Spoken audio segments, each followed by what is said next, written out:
Well, what do you do with your life once you get out of the military? You start a business. But there's a smart way to start a business and a dumb way to start a business. Actually, if you're ex-military, you can get a lot of government money to help you start a business. And this next video is going to show you a guy who did that because he wanted to make banana bread. That's what he did. He wished he could do it in the military. He wasn't. He was a regular kind of, a military guy, not a cook. And now he's out. He just wants to make banana bread. So he really started small. I mean, he used somebody else's, bakery after hours to make his bread that all of a sudden was so good, he got making it so good that he was getting it in all the big stores. And that's when he went to the government to get money so he could build his own place to make his bread and grow and start hiring people and everything. And that's how he got government money. So you don't have to go out and get everything. You want to make sure you have an idea that works. And you could start that on a small scale without going, trying to get big kind of money to do it and bootstrap that kind of thing. Then when you're sure, then you get the big stuff.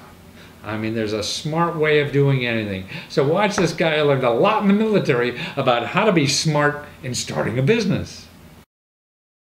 Get up. And the organization? Havana Banana Breads. Havana Banana. Havana Banana Breads. That's great. And look at this business card. I don't know if you guys say it's the shape of a banana. It's all banana all the time. And this is one of his bananas. Now you're ex-military, retired? Retired Army Lieutenant Colonel. And decided to do what? Decided I didn't want to go to work in an office. I see. Yeah. And since I receive, a nice pension, I'm able to go ahead and do this without a lot of the real financial pressures of having to feed the family. Oh, that's right. So, well, you're old enough, probably family's not hanging around the house much anymore. No, that's right. So I wanted to do this anyway. Yeah. I've been cooking and baking my whole life, and this was the opportunity, and there's no other company like this in America. Wow. Why? What, mean like just banana bread? Just banana bread. If you want a bagel, you got to go to Einstein. Right. If you want a cookie, you got to go somewhere else, but if you want a good banana bread, you come to Havana Banana Bread. So now, you bake it? You use somebody else's baking material or facilities now? Or how does it work? Since I started, I retired 2 years ago, I decided to go the conservative route, not put my own money into buying equipment for a business that may not make it. Exactly. That's smart stuff. So the last 2 years have really been a good validation that because the breads are so good and so unusual, and I have 6 flavors of banana breads. 6 flavors? How can you have a banana bread pecan? But actually, I have 30 flavors of banana breads, but you can't, that's too many for people. People will shut down and won't buy anything. Right. So I rent space in a bakery, and because the business has done so well over the last couple of years, I've decided to expand the business to get into my own facility in Annapolis, Maryland, so I can get a lot more business and create some jobs too. So starting out, you said, hey, I don't want to invest a lot of money because I don't know how this business is going to do. Right. So you found a bakery that you could just rent. When he's done with it, you go in and use it or pretty something? Much that's it. Yeah, I knew a man that has a small bakery in Ellicott City, Maryland, and I asked him if I could bake there during his non-production hours. And he was nice enough to say, I'll help you start your business. Wow. So I'll support you. So I paid him for the use of the place. So you pay rent for using this stuff. Pay for the use, and I buy my own supplies. Right. And my breads get mixed there and baked there and everything, and it's been great. So every day, you just come in and bake and take your bread out and you deliver them where they go? 2, 3, 4 days a week. Wow. I bake there, and I do have a part-time baker. And it's gone well. I'm now in Whole Foods in the DC area. Whole Foods? Whole Foods. We call it whole paycheck. And it's a high-end product, and we make no bones about it. There's real bananas in there. Wow. So not just this banana flavor. No banana flavor. I couldn't get it. So you've been 2 years in somebody else's kitchen. I'm trying to be conservative. I'm debt-free. Wonderful. See, that's where everybody should start. Everybody thinks, I need this big place. Nonsense. That's right. Yeah. You don't need a big place until you really can justify it. And there's real bananas, and Carlos peels my bananas. Oh, right. Carlos is my monkey boy at the bakery. He can peel 100 bananas out of a case in about 8 minutes. Really? So you're serious? Serious. It's hard to peel bananas? It is. Really? It is. Especially with that many. 100 bananas he could peel an hour? Yeah, every case has got about 100 bananas, Yeah. and he can peel a case in about 8 minutes. So you have a guy who just peels bananas? He works at the bakery, and you can rip down the size. Oh, right, okay. Top banana, that's my nickname. I make it easy for everybody. That's great. And so he peels the bananas, and then we mash them up, and they get used in the breads. And unlike a lot of places, Matthew, where you find banana puree, Oh, moist. No. is banana puree, which comes in 6-pound cans. I'm not a believer in that. It's not. So a lot of people make banana bread making this puree. Well, by commercial gallon. places, they buy these 6-pound cans of banana Like puree. Hershey syrup. Exactly right. Exactly God, right. terrible. So these are all natural ingredients, Oh, and God, that's it's nice. pure vanilla extract. Uh-huh. It's about $45 a gallon. Wow. But it makes a difference. And I use real bananas, and I use the I best. taste the pecans. Yeah, well, that's pecan. That's my biggest seller. It's my roasted pecan praline banana bread, and I make my own pralines too. Wow. Top banana doesn't fool around. You made your own praline. Because Hey, no this corners. is a nut. I mean, you grow the thing, or what? Well, I get a big box of pecans from my supplier, Yeah. and depending on how many pralines I'm making, I roast the pecans. Oh, I see. So they roast those things. I roast them, and then I make the caramel mixture myself. I see. I marry them up, cool them off overnight, chop them up, and they go into the bread. And the only place north of Antarctica to find a bread like this is with me.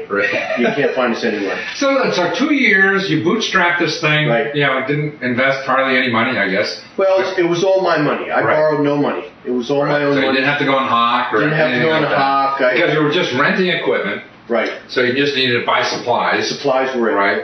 And then you had to figure out how to sell the thing. Right. And so I had a nice break in January of '09 at a coffee shop in D.C. on Capitol Hill. Oh, really? And That was the first place? that's the place. It's called Port City Java. He's a new owner now. But the first owner gave me, if you will, my break. And he was buying my breads, and people loved them. He let me set up outside in January and February of '09, which was pretty cold. I was going to say, so you had an outside stand in front of this Outside for about 3-4 hours a week, and I was selling out of my breads. And I sold so many that the people at Eastern Market told me I can't come back because I wasn't part of the mainline market.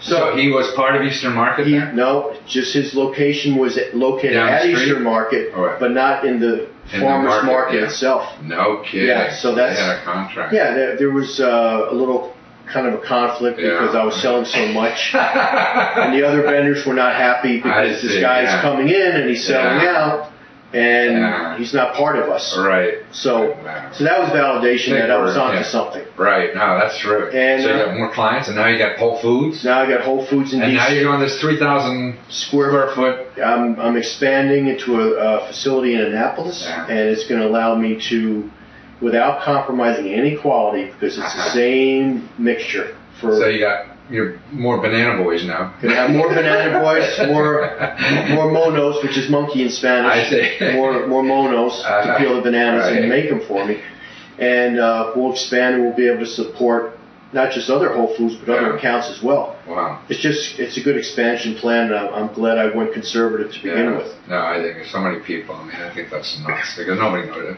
Most things fail. No, nobody knows it's going to work. You know, we're all guessing. But I realized, Matthew, that I was pretty fortunate because of my retirement from the military and my wife's retirement from the military, that I was able to do this and take a little bit of a chance. And what was the chance?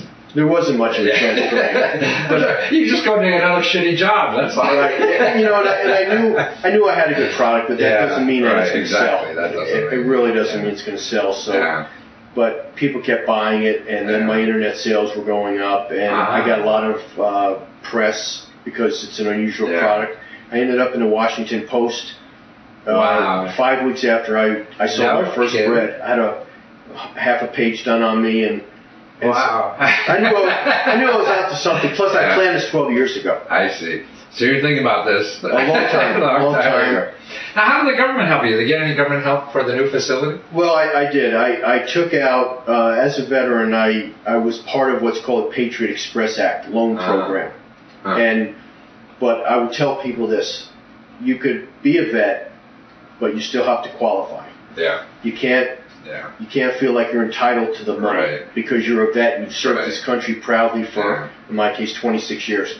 You still have to qualify, but it's a separate program for vets, and you have to disclose everything because the banks really only care how are you going to pay me back. But they read my business plan, they saw my numbers, they liked what they saw, they didn't think I was a huge risk, even though they want everything, the banks want everything to ensure that you're going to be able to pay them back in case something happens. It's a lot of paperwork and you have to be prepared for it. You can't have any secrets. They look at tax returns. They look at your credit, of course. It's very intrusive. However, if you keep your eye on the prize, and the prize is you get into your own place, it's worth it. Well, you got your own equipment. And, that's right. It's all yours, and now I'll be able to grow as big as I want because really the demand and the capacity to meet the demand is irrelevant. I can meet whatever demand there is. And if I go to 24-hour operations, that's a wonderful thing. But you can't do that. I can't. Somebody else's kitchen. No, I have about on average 3 days a week to bake, and I can pump out about 100, 125 breads in 3 hours every baking session, and that's not really that much. But with this expansion loan that I'm getting ready to close on next week, it's really been a great program, and excuse me, and it's helped me, and not only as a veteran, but to grow into the business, make it larger, and also create some jobs. And it's kind of like a little bit of the American dream. Oh, absolutely. Jobs. Anybody in Maryland wants, will help you get it. I mean, don't forget about training money and things like that may be available for you too from other offices. The Small Business Administration. I'm not a spokesman for them. They have 950 small business development centers around the country. 99.9% of the people that walk the earth don't know about them. I know. I think that's probably the greatest thing we have that the government has in this one. I mean, I've seen GAO studies say that the people who use them, their growth rate is so much superior than small business. When I was my clients were Fortune 500 companies, they were using them. And getting so much out of it. And And how much do they charge? Oh, they don't charge anything. They charge nothing. And you go on Google, look for an expert in something, man. And it's not just that they help you initiate the loan, so to speak, and they don't just exist for loans. They're one of their purposes to help grow businesses, expand businesses, and create jobs. Which is, it's all about the economy, And they counsel you from cradle to grave, if you will. And what they do is, once your loan is approved, if that's what you're going to do, because they have experts in all these different fields, it's a continual mentorship program. So once I get the money from the credit union, I'm still going to be seeing my excuse me, my SBA advisor all the time, because this is a man that not only has an MBA, but he's a lawyer, but his greatest experience is in business, and so he's going to be used as an advisor, and it's a free service. The loan is 85% backed by the SBA. The other 15% is me, and I have this free service that is wonderful, and people don't know about it. I know. I think that is actually I'm going to interview the regional chief of SBA around this, and we were talking about that. I always felt that about those small business developments. The other thing I like about the SBA, what they will do is, banks, maybe it doesn't apply to you because you've got a special veterans loans, but they know which banks deal with what kind of businesses. The credit union I deal with, they're called preferred lenders. And they deal with the type of Patriot Express loan. You're a preferred lender. So they have an expertise in my kind of loan. But as far as the other banks, there's such a relationship between certain types of banks that specialize in certain types of loans with the small business development centers. And certain kind of businesses. Certain kinds of business, absolutely. So that's why, to me, if you're going out shopping at a bank, this guy only deals in high tech. You want a massage parlor. You're not going to talk. A small business person, if you will, should never walk into a bank off the street, because that's a waste of time. You're going to you got to go. You have to go. So you have to use this resource that's free, because they know what banks looking for what. That's right. They know, and they have banks that loan money just on baking equipment, which is fabulous. Right, yeah. And then they have banks that deal with construction equipment. Yeah. But people don't know that. Yeah. You have to use what's available out there, and it's a free service. And that's what I can the staff there is continuing to tell me, we have no financial incentive in this. We get paid every 2 weeks, regardless of whether or not your loan's approved. Not only that, see, what I like about it is that if you go online and hire somebody like a financial advisor, right. To me, if they're like me or any of us normal, like somebody buys your bread, you're trying to figure out how could I sell them more bread. Right, right. So if you're a financial advisor, you pay me $5,000 to do something. I'm thinking, well, how could I get more out of you? Right. They're not thinking that way. Not at all. They just want to help that problem. That's right. Yeah, because they get the same paycheck. Same paycheck. Yeah. Just like when I was in the military, if you did a good job or you did a bad job, you got paid every 2 weeks. Right. There's no financial incentive except maybe an ultimate promotion somewhere down the road. But it's a great service. Yeah. A lot of paperwork. You have to be ready for it. But if you have your... But that just takes patience. Of course it does. It doesn't... You don't need a PhD in something. It just doesn't... No. Do it. No. And there's help there if you need to. There's help anytime you want from the Small Business Development Center. Yeah. You can bring in your business plan. They will work with you on your business plan. They'll send you templates of a business plan and actual examples of a like business plan, which is close to your business. And it doesn't have to be long, because the reality is the banks are not interested in reading it. They'll read a one-page executive summary. Right. The other stuff is boring to them. Yeah. All they care about is, well, this sounds terrible, but they're very concerned about your projections. Thought it through. Yeah. And what kind of track record you have. How long have you been in business? Yeah. Just because you think you have a good product doesn't mean you're going to make money. There's no guarantee that my business is going to be successful in a year or two. I believe it will be, but... I'm the same way. I've been doing this 30 years, man. You just keep rolling on? Yeah, because I have no... And most things now, the economy changes so much. Anything I made money at last year, I'm really not betting on next year. I think it's going to be somewhere new. That's right. The only certainty is uncertainty. Yeah. And but I can say this. I've been involved in business for a long time, even though I wore a uniform. I've always enjoyed business. I have a master's degree in business management. Oh, really? Oh, cool. From Western University, and thanks for the Uncle Sam.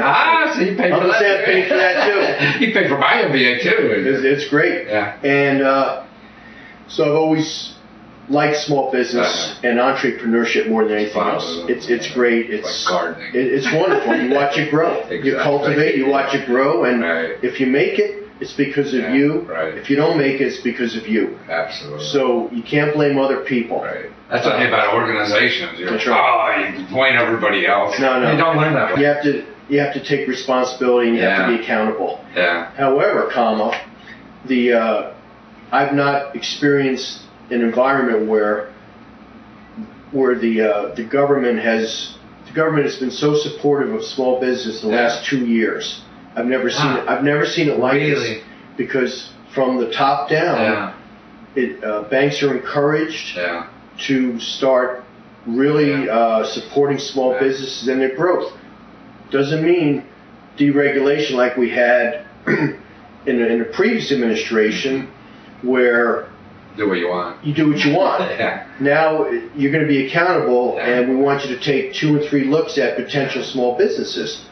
Make sure the numbers are good, and we start loaning money. So it's really a great environment to grow small businesses, and it's never been this good, at least not. I mean, I feel that this stuff, I sort of watch it, but it's hard for me to think of 4 or 5 years ago. I always knew about the organization, but boy, so many programs, and now import, export. Are they going to be able to export this someday? Oh, absolutely. No, because this is the type of product where I've shipped to Afghanistan. I've shipped to Japan. Wow. Time is not a factor with this bread. You can freeze this bread for a year. 1 year. So you ship it frozen? I ship it frozen. An hour later, it's thawed out. It doesn't matter. It doesn't matter. You can put it back in the freezer as many times as you want. Trick is if you put it in the freezer. It certainly doesn't taste like a fruit cake. No, forget fruitcake. Forget fruitcake. No, fruitcake's good to hold up your Christmas tree. I think. but not for that. But if you lose a brick in your fireplace like you have or in your driveway, you can put this in. I see. That's the shape of a banana tree. Wonderful. But it's been a good experience, and it has taught me patience. Because I'm the type that when people want something from me, I tend to deliver it right away. And I get a little bit impatient, but with this whole business loan program, there's a lot of paperwork, and we need one more thing. You've been in the military this long? Yeah. And you still haven't gotten hurry up and wait. Hurry up and wait. So I've learned some patience with this, but always keep your eye on your prize. Well, you're delightful. Pleasure. Great bread guy. Really good. I think I love it. I eat it every day. Never trust a skinny baker.